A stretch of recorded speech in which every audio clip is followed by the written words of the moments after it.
Well, hello and welcome to Module 3 of Story Selling Made Easy with Christy Ruffino.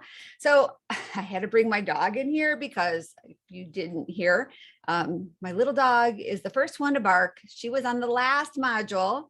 And then when she barks, the other dogs bark. So I'm hoping if I keep her in here, she'll be quiet, they'll be quiet, and I won't have to freak out when all of a sudden there's all this noise going on by my front door.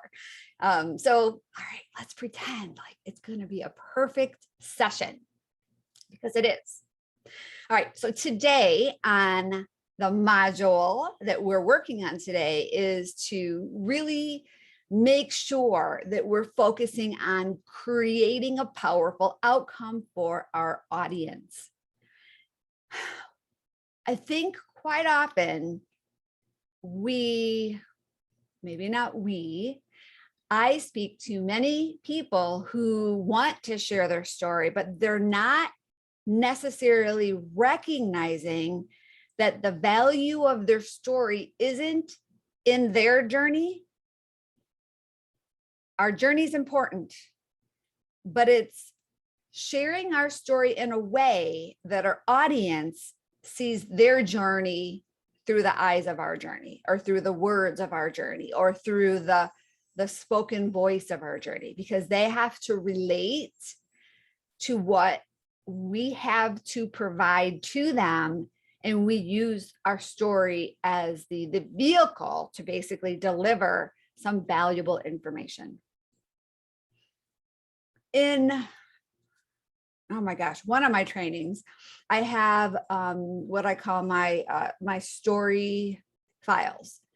And I'm going to just kind of go off tangent a little bit just to make sure that if you have not seen that training, that I give you some insight on how you can create your own story files.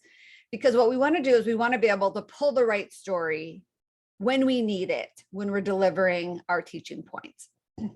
And so what I have for my story files, it's like 4 pieces. 3 of them are all contained in a binder.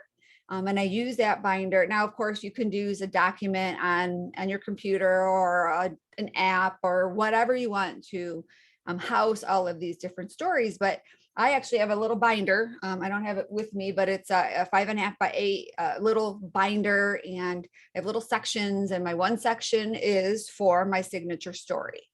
Now, I actually have a couple signature stories because each one is specific on a different program I do.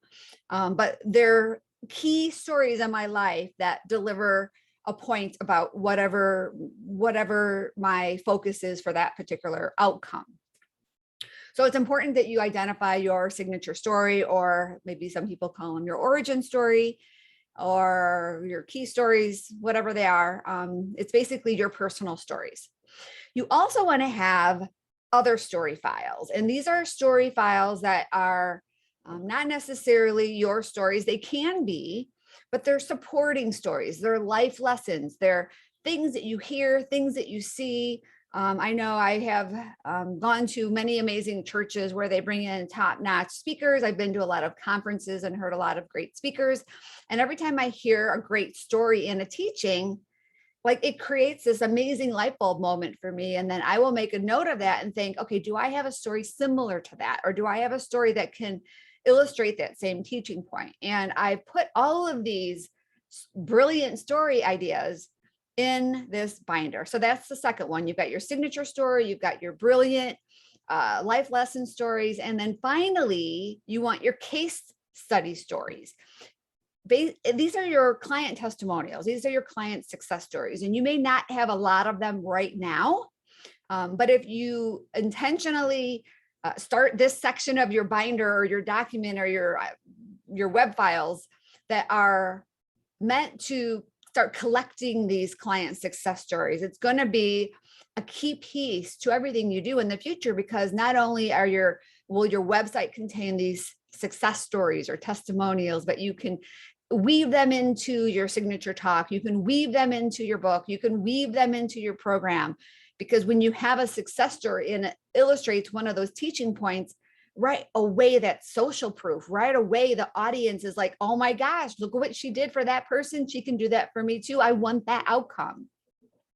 And so I'm sharing all this. Oh, wait, one more. So the other story piece I've got the 3 sections of my binder, but I also have a story box. And this is where I actually have props.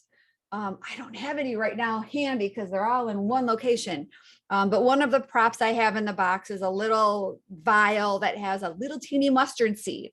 And I don't know if you know the story of a mustard seed, but it's one of the most smallest, minute seeds out there that makes the biggest transformation. May not be the smallest seed, but it's very small. And it's, I believe, the smallest in relationship to the plant it produces, because a mustard plant, I think, can get like stories and stories and stories high. And so this little teeny seed that's like, I don't know, you could probably put 10 mustard seeds in the pupil of your iris, can become this amazing, like kind of like a Jack and the Beanstalk, but not a bean, a mustard seed. So I have this story box. I've got my story binder, my story box. They're about the same size. They're always together. I can always find them. And then anytime I make a note on my phone or something happens where I'm like, oh, that's a great story, I add it to my story files. So want to mention that because the sooner you start creating your story files, the sooner you'll start having this arsenal of files that will help you illustrate your teaching and create amazing outcomes for your audience. All right.